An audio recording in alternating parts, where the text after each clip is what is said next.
going to show four methods to calculate present value. They are longhand formula, using a present value table, using a financial calculator, and using Excel spreadsheet. Let's take a look at calculating present value using the formula here at the top. So we have PV, which represents present value, is equal to the future value times, which is indicated by an asterisk rather than an X, so as not to mistake it for the variable X. So future value times 1 over 1 plus R, which represents the rate of return, to the nth power, which represents the periods.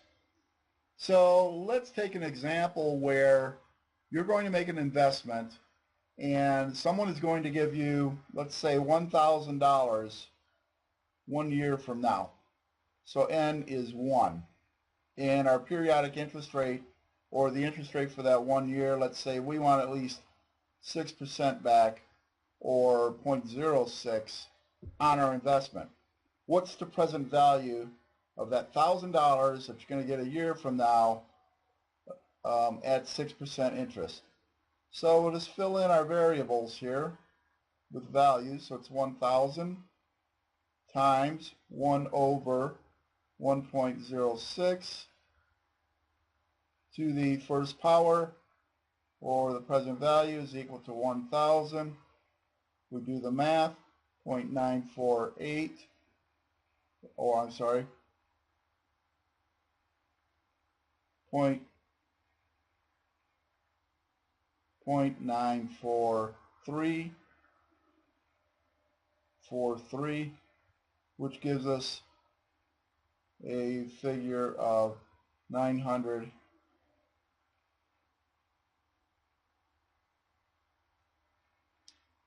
which gives us an answer of $943.43.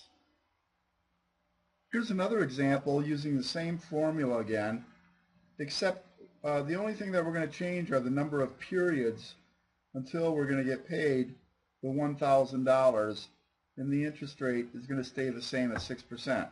So again, the only thing that has changed is this 2 years or 2 periods until we get our $1,000. So you see, here's our formula, 1,000 times 1 over 1.6, but this time to the second power. Do some of the math here. Further on, go through the math, and our answer is $889.68. Remember this number here, because we're going to see that again in just a moment when we look at how to compute present value using factorial tables. The next way that we'll look at to calculate the present value is by using a present value table. This table is found in the back of the Higgins book on page 397, or if you're using the search function in the bottom left corner, page 403. What you would do to use this table is find the period on the columns, and then across the rows find a percentage rate, and then find where the two match. In this case, our first example was 6% for 1 period, and you would see that the factor is 0.943. To determine what the present value of an investment that would pay $1,000 in 1 year from now, you would multiply the future value of 1,000 times the factor of 0.943 to get $943. This differs from the amount that we calculated in the formula of $943.43 because of rounding. In the second example, where we went to 2 periods, you would just go down 1 row under 6% and see that the factor is 0.890, resulting in a present value for a $1,000 future value of $890. Again, the difference here in the answer is rounding. Now we'll take a look at how to calculate present value using a financial calculator. Now this is the HP12, and there's an emulator online that I posted under course materials in your Blackboard classroom. So this works pretty easily. First, what I do is I'll clear out both the F register by going F clear and the G register by clearing G clear. Now, the interesting thing about the financial calculators is that because the $1,000 that you're going to get a year from now is going to be given to you, we have to enter that as a negative figure.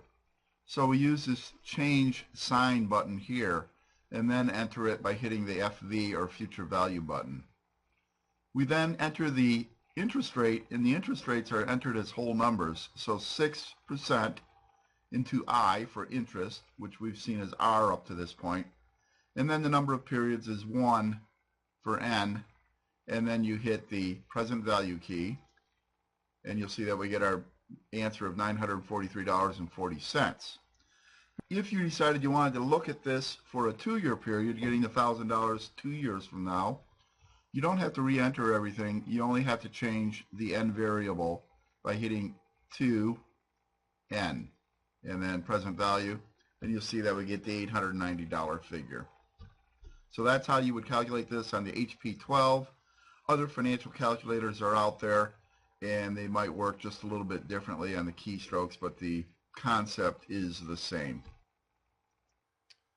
We'll now look at an example using Excel to calculate present value. What I like to do is set up my values on the sheet, and then I've highlighted the present value cell because that's the one we're going to be solving for, but it's not required to do that. Then I've got future value, R for rate or interest rate, and then N for number of periods. So we'll start off by entering our values, and we know that we're going to get $1,000 a year from now. So much like the financial calculator, we have to enter that as a negative figure. And then R is going to be our interest rate, and I've formatted this cell for percentages, so all I have to do is put in 6, and it registers as 6%, and then the number of periods is 1.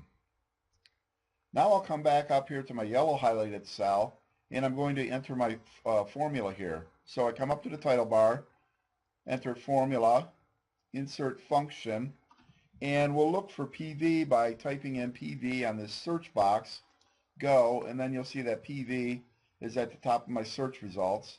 I'll click on that, hit OK, and it brings up what Excel calls a wizard. So you see that I have a box here for rate. All I have to do is click on the rate value, and then N per is number of periods.